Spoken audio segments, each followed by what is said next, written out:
இந்த சித்தர் கூறின இந்த எந்திரத்தை நீங்கள் வச்சுக்கிட்டா சிறப்பாக இருக்கும், எந்திரத்தை பயன்படுத்தினா நல்லா இருக்கும் அப்படிங்கிறது. சித்தர்களுக்கும் எந்திரத்துக்கும் என்ன சம்பந்தம்? சித்தர்கள் தான் அந்த எந்திரத்தை வந்துட்டு பயன்படுத்தணும் அப்படிங்கிற விஷயத்த சொன்னாங்களா?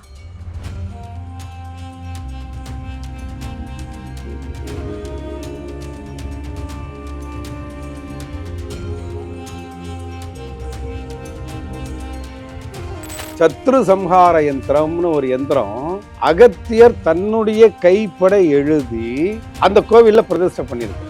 எதிரிகளை அழிப்பதற்கான அதான் சத்ரு சம்ஹாரம்னாவே எதிரி அப்படின்றதுதான் உங்களுடைய புரிதல் மாதிரி எல்லாரும் அப்படிதான் நினைக்கிறாங்க. சத்ரு அப்படின்றது எங்கிட்ட இருக்கக்கூடிய தர்திரியமும் எனக்கு சத்ரு தான். எங்கிட்ட இருக்கக்கூடிய சோம்பேறித்தனம் என்னுடைய சத்ரு, எங்கிட்ட இருக்கக்கூடிய வியாதி என்னுடைய சத்ரு. என்னுடைய வெற்றி தடைபடுவதற்கு எதெல்லாம் காரணமோ அது எல்லாமே சத்ரு. இந்த எந்திரங்கள் இது எல்லாத்தையுமே நமக்கு அறிமுகப்படுத்தினது சித்தர்கள் தான். அப்ப எந்திரங்கள் உண்மை, அதை நம்ம எப்படி கையாளுறோம் அப்படின்றத தான் நம்ம பார்க்கணும். இந்த எந்திரம் நம்மளை வாழ வைக்க போறதா நீங்க நம்புறீங்க. அப்போ பூஜை நம்மளை கொண்டு போய் நீங்கள் வைக்கக்கூடிய பொருள் அந்த தீட்டுப்பட்டவர்கள் தொட்டு அதை கொடுத்ததை கொண்டு போய் வச்சிங்கன்னா அங்கே இருக்கிற சாமி தீட்டுப்பட்டு வெளியில் ஓடிடாதா?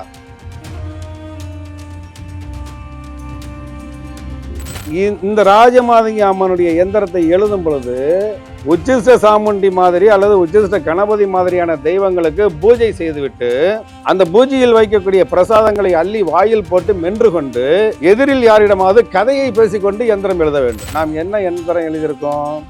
செய்வனை நமக்கு பழிக்கக்கூடாது என்பதற்காக செய்வனையை ஸ்தம்பனம் செய்யக்கூடிய எந்திரம் எழுதியிருக்கோம் அப்படின்னு வச்சுக்கோங்க. அப்போ அதுக்கு நம்ம என்ன தெய்வத்தை வச்சு பண்ணணும்? வாராகி அம்மனை வச்சு தான் செய்யணும். வாராகி அம்மனை வச்சு தான் செய்யணும். அதற்கு பிறகு மற்றவர்கள் செய்யக்கூடிய செய்வனைக்குனாலே வாராகி அம்மனை வச்சு தான் செய்யணும்.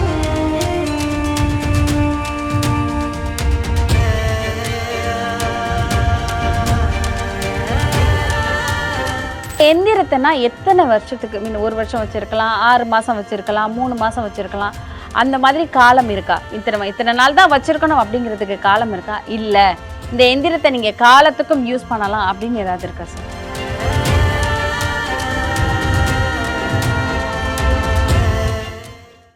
இந்த ராஜமாதங்கி அம்மனுடைய எந்திரத்தை எழுதும் பொழுது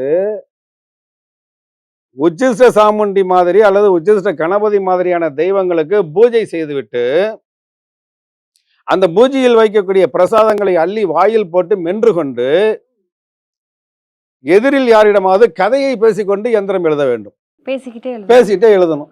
இப்போ கல்கண்டை எடுத்து வாயில போட்டு ஏதாவது பேசி இருந்தோம்னா என்ன ஆகும்? ஒரு நேரம் இல்லைனாலும் ஒரு நேரம் வாயில கல்கண்டை மெல்லும் பொழுது அந்த எச்சல் வெளியில தெரிக்கும். அப்போ உச்சிஷ்ட கணபதி என்றால் எச்சில் பட்ட கணபதி என்று அர்த்தம். உச்சிஷ்ட என்பதற்கு எச்சில் பட்ட என்று ஒரு அர்த்தம் இருக்கிறது. அந்த உச்சிஷ்ட கணபதிக்கு படையல் செய்த பிரசாதத்தை வாயில வச்சு சாப்பிட்டுட்டு அந்த ராஜமாதங்கி அம்மனுடைய எந்திரத்தை எழுதி, அந்த ராஜமாதங்கி அம்மனுக்கு மட்டும் ஒரு பெரிய ஒரு சிறப்பு இருக்கு. ராஜமாதங்கி அம்மனை நம்ம பூஜை பண்ணணும் அப்படின்னு சொன்னால் ராஜமாதங்கி அம்மன் கையில் வைத்திருக்கக்கூடிய ஆயுதங்கள் இருக்குது இல்லைங்களா, ஒரு ஆயுதத்திற்கும் பூஜை செய்ய வேண்டும். அப்ப நீங்க ராஜமாதங்கி அம்மனுக்கு பூஜை பண்ணாவே குறைந்தது 5 மணி நேரம் ஆகும். சரிங்களா? இந்த பூஜை செய்து அப்படி கொடுக்கக்கூடிய எந்திரம்தான் பதவியை கொடுக்கும், அதிகாரத்தை கொடுக்கும், புகழை கொடுக்கும், படிப்பை கொடுக்கும், செல்வத்தையும் செல்வாக்கையும் கொடுக்கும். நீங்க சும்மா எடுத்து ஒரு முக்கோணத்தை போட்டு அதில் ஓன்னுலாம் எழுதி அல்லது ஐயும் கிரியும் சவம்னு எழுத எப்படி வேலை செய்யாது? சரிங்களா? மூல மந்திரம்னா மூல மந்திரத்தை குறைந்தபட்சம் ஒரு 1008 முறை உருயேற்றி பூஜை செய்யணும். அதற்கு பிறகு அப்ப துர்க்கை, சாமுண்டீஸ்வரி, மதுரை வீரன், நீங்க எந்த எந்திரம் எழுதினாலும் அந்த அம்மனுக்கு உண்டான மூல மந்திரத்தை எழுதணும். அந்த மூல மந்திரத்தை ஒரு 1008 முறையாவது சொல்லணும். அப்ப 1008 முறை சொல்லும் பொழுது என்ன ஆகணும்? 1008 பூக்களால் அர்ச்சனை செய்ய வேண்டும். அப்ப நீங்க அர்ச்சனை பண்ணா என்ன செய்யும்? அந்த அம்மன் வரும்போது அந்த அம்மனுடைய பரிவார தெய்வங்கள் வர்றாங்க. அப்ப பரிவார தெய்வங்களுக்கு ஆராதனை செய்யணும், அவர்களுக்கு நெய்வேத்தியம் வைக்கணும். அதெல்லாம் முடித்ததற்கு பிறகு நாம் என்ன எந்திரம் எழுதியிருக்கோம்? செய்வனை நமக்கு பழிக்கக்கூடாது என்பதற்காக செய்வனையை ஸ்தம்பனம் செய்யக்கூடிய எந்திரம் எழுதியிருக்கோம் அப்படின்னு வச்சுக்கோங்க. அப்ப அதுக்கு நம்ம என்ன தெய்வத்தை வச்சு பண்ணணும்? வாராகி அம்மனை வச்சு தான் செய்யணும். ஸோ வாராகி அம்மனை வச்சு தான் செய்யணும். அதற்கு பிறகு மற்றவர்கள் So, செய்யக்கூடிய செய்வனைக்குனாலே வாராகி அம்மனை வச்சு தான் செய்யணும். செய்வனைன்னு சொன்னாவே ஒரு எந்திரம் வந்து பூமியில் கீழே கொண்டு போய் தான் அவன் வந்து புதைக்கப்படுகிறது. அது நேரடியா செய்தாலும் சரி, அல்லது ஏவல் போன்ற தேவதைகள் மூலமா செய்தாலும் சரி. அப்ப பூமிக்கு கீழே இருப்பதை நோண்டி எடுத்து அந்த இடத்தை புனிதப்படுத்தக்கூடிய வல்லமை வாராகி அம்மனுக்கு தான் இருக்கு. சரிங்களா? அப்ப அந்த வாராகி அம்மனால் மட்டும்தான் பூமிக்கு கீழேயும் வந்து சுத்தம் பண்ணி தர முடியும். அப்ப இந்த அம்மா இங்க போகும்போதே அவங்களுடைய பரிவார தேவதைகளோட போவாங்க. அப்ப அங்க இருக்கக்கூடிய யக்ஷினி, யாக்ஷினி இவங்க எல்லாரையும் கூட்டிட்டு போவாங்களா? எல்லா பரிவார தேவதைகளையுமே இப்ப நீங்க இருக்கீங்க அப்படின்னு சொன்னா, நீங்க ஒரு இடத்துக்கு வெளியில போறீங்க அப்படின்னு சொன்னா, உங்களுக்கு கீழே இருக்கக்கூடிய உதவியாளர்கள் 4 பேர் கண்டிப்பா வராங்கல்ல. இப்போ ஒரு மந்திரி ஒரு இடத்துக்கு போறாரு அப்படின்னு சொன்னா, அந்த மந்திரியினுடைய உதவியாளர்கள் ஒரு 20 பேர் போறாங்கல்ல. ஒரு கட்சியினுடைய மாவட்ட செயலாளர் போறாருன்னா, அந்த கட்சி மாவட்ட செயலாளரை வரவேற்கிறதுக்கு ஒரு 50 பேர் போறாங்கல்ல. உலகத்தை இயக்கக்கூடிய சர்வ மகாசக்தி ஒருத்தி வரா அப்படின்னா, அவ கூட இருக்கிறவங்க அவ்வளவு பேரும் கூட போக தானே செய்வாங்க. அவங்க அந்த தெரு முனைக்கு வந்தாங்கன்னாவே என் வீடு இந்த இடத்துல சுத்தமாயிடுது இல்ல. அப்ப அவங்களுடைய அனுக்கிரகத்தை பெற்ற உபாசகர்களால் அவர்களுடைய மூலமந்திரத்தை வைத்து பூஜை செய்யப்பட்டு உரியேற்றப்பட்டு ஒரு எந்திரம் அந்த வீட்டுக்கு வந்துருச்சு அப்படின்னு சொன்னாவே அது உடனே நல்லது நடக்கிறத வந்து உணர்வுபூர்வமா அனுபவிக்கலாம். அப்ப அந்த அம்மனுடைய மூலமந்திரம் மட்டுமே 1008 முறை சொல்லணும்ல. அதை சொல்லி முடித்ததற்கு பிறகு செய்வனையா, அதாவது வந்து வசியம் பண்ணணுமா, அல்லது கணவன் மனைவி ஒற்றுமையா இருக்கணுமா, அல்லது குழந்தைகள் பெற்றோர்கள் ஒற்றுமையாக இருக்கணுமா, அல்லது வேலை பார்க்க இருக்கக்கூடிய இடத்தில் நானும் என்னுடைய முதலாளியும் ஒற்றுமையாக இருக்கணுமா, அல்லது நான் முதலாளியாக இருக்கின்ற போது என்னிடம் பணியாற்றக்கூடிய தொழிலாளர்கள் எனக்கு என்னுடைய அலுவலகத்திற்கு உறுதுணையாக இருக்க வேண்டுமா, அப்புறம் வியாதிகள் என்னிடத்திலிருந்து போக வேண்டுமா, ஆபரேஷன் இல்லாம உயிர் பயம் இல்லாம நான் தப்பிக்கணுமா, இவ்வளவு ஒண்ணு இருக்குது இல்லையா. அதற்கு தகுந்தாறு போன்ற மந்திரங்களை சொல்லி அதுக்கு பிறகுதான் பிரயோக மந்திரம்னு பேர். அத பிரயோக மந்திரத்தை கூட எடுத்த உடனே அப்படியே பிரயோக மந்திரமா சொல்லணுமா நிறைய பேர் நினைச்சிட்டு இருக்காங்க. அப்படி பண்ணக்கூடாது. நாம் எந்த தெய்வத்தை சொல்கிறோமோ அந்த தெய்வத்தினுடைய மூல மந்திரத்தோடு பிரயோக மந்திரத்தையும் சேர்த்து ஜாயின் பண்ணி அதுக்கு பிறகுதான் சொல்லணும்.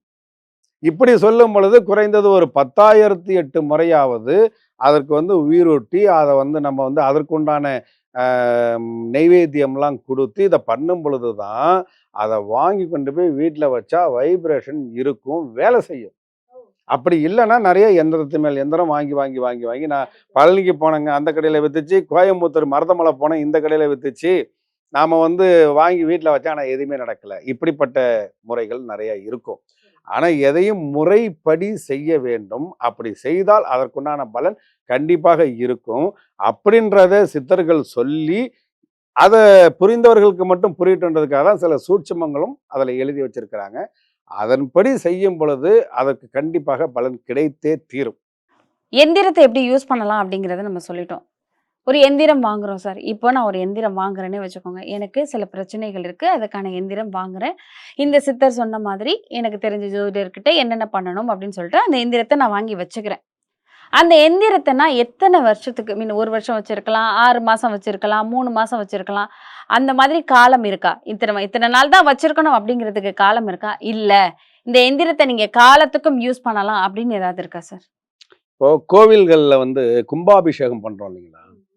இப்போ கும்பாபிஷேகம் பண்ணும் பொழுது என்ன பண்ணுவாங்க அப்படின்னு கேட்டிங்கன்னா, ஒரு 10 குருமார்கள், அந்த குருக்கள் 10 பேர் உட்காந்துட்டு தொடர்ச்சியாக ஒரு 17 நாள் 21 நாள் இப்படி ஒரு கணக்கு எடுத்துட்டு அந்த கோவில் எந்த கோவிலாக இருந்தாலும் கும்பாபிஷேகம் பண்ணும் பொழுது மருந்து சாற்றும் முறைன்னு ஒன்று வச்சிருப்பாங்க.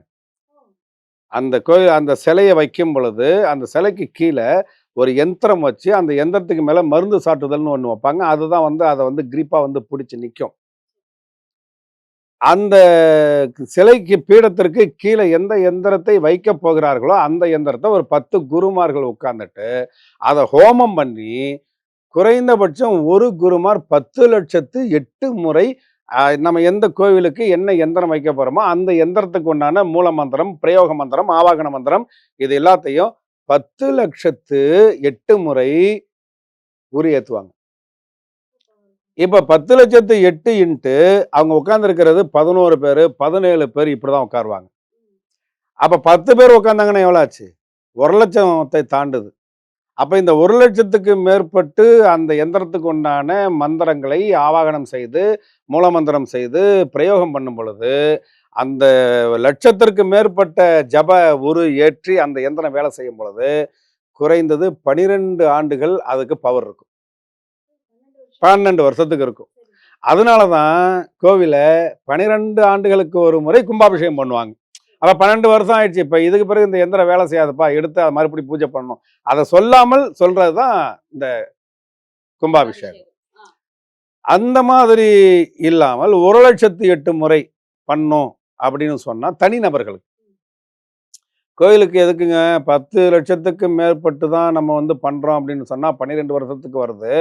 அப்ப 10,00,000க்கு மேல அல்லது 20,00,000, 50,00,000, 1,00,00,000 மந்திர ஜெபம் தான் போட்டாதான் வேலை செய்யுதுன்னா, தனிப்பட்ட முறையில நமக்கு மட்டும் ஏன் கொஞ்சம் உரு கம்மியா போட்டா எப்படிங்க வேலை செய்யும்னா, ஒரு கோவில் என்பது லட்சக்கணக்கான, ஆயிரக்கணக்கான பக்தர்கள் வந்து போகின்ற இடம்.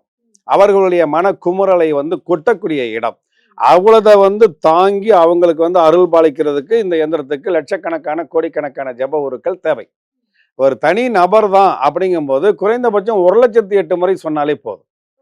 அந்த 1,08,008 முறை நம்ம சொல்லிட்டோம் அப்படின்னு சொன்னா, அதை நம்ம என்ன பண்ணலாம்னா, அதிகபட்சம் 1 வருஷம் நமக்கு வந்து கழுத்துல போட்டிருக்கிற எந்திரம் தாங்கும். கழுத்துல வந்து தாயத்து மாதிரி போடுறோம் இல்லையா? கழுத்துலயோ அல்லது இடுப்புலையோ தாயத்து மாதிரி போடுவோம். அது பேரு பாதுகாப்பு ரக்ஷை அப்படின்னு சொல்லுவோம். அது வெரைட்டிஸ் எதுவாக வேண்டுமானாலும் இருக்கும். துர்க்கை எந்திரம், சாமுண்டீஸ்வரி எந்திரம் எதுவாக வேண்டுமானாலும் இருக்கலாம். ஆனா அது 1,08,008 முறை நம்ம பிரயோகம் பண்ணிட்டோம்னா, 1 வருஷத்துக்கு அது நமக்கு வேலை செய்யும். 1 வருஷம் கழிச்சு மறுபடியும் நம்ம புதுசா தான் போட்டு ஆகணும்.